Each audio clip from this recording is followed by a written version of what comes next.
સુરત શહેરમાં સાયબર ક્રાઇમના વધતા જતા કિસ્સાઓ વચ્ચે સુરત સાયબર ક્રાઇમ સેલને મોટી સફળતા મળી છે. પોલીસે જામતારા ગેંગના સક્રિય સભ્યોને મુંબઈથી ઝડપી પાડ્યા છે. આ આરોપીઓ લોકોના વોટ્સએપ પર ડિજિટલ આરટીઓ ચલાન એપીકે નામની બનાવટી ફાઇલ મોકલી, જે ઓપન થતાં જ બેંક ખાતામાંથી રકમ પડાવી લીધા હતા.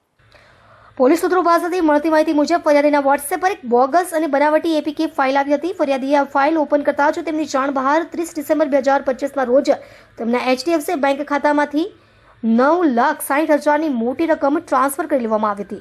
આ અંગે ફરિયાદ મળતા સાયબર ક્રાઇમ પોલીસ સ્ટેશનમાં ગુનો નોંધી તપાસ હાથ ધરવામાં આવી હતી. પોલીસે ટેકનિકલ સર્વેલન્સ અને સાયબર ફોરેન્સિકના આધારે આરોપીઓના મુંબઈ સ્થિત ઠેકાણે દરોડા પાડી તેમની ધરપકડ કરી છે.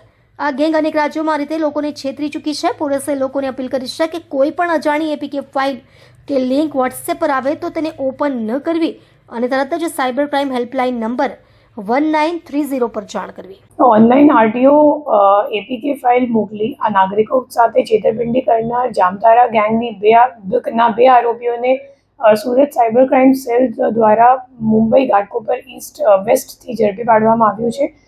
બંને આરોપીઓનું નામ છે નિલેશ કલંબે અને વૈષ્ણવ ડાંગર.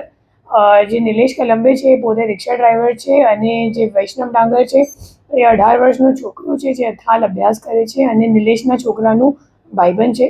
અને એ લોકોએ ભેગા મળીને પોતાનું અકાઉન્ટ ખોલાવીને પછી જે નાસ્તો કરતો આરોપી અલી જે જાતે જામધારાનું છે તો એમને એ લોકોએ પોતાનું અકાઉન્ટ આપી અને ફરિયાદી સાથે જે 9,60,000 રૂપિયાની છેતરપિંડી થઈ હતી એ તમામ અમાઉન્ટ પોતાના અકાઉન્ટમાં લઈને એમને વિડ્રો કરીને અલીને આપી દીધું અને પોતાનું કમિશન 40,000 જેટલા કમિશન એ લોકોએ બંને રાખીને પછી અલીને તમામ રોકડ આપીને આ કાંડ કર્યું છે.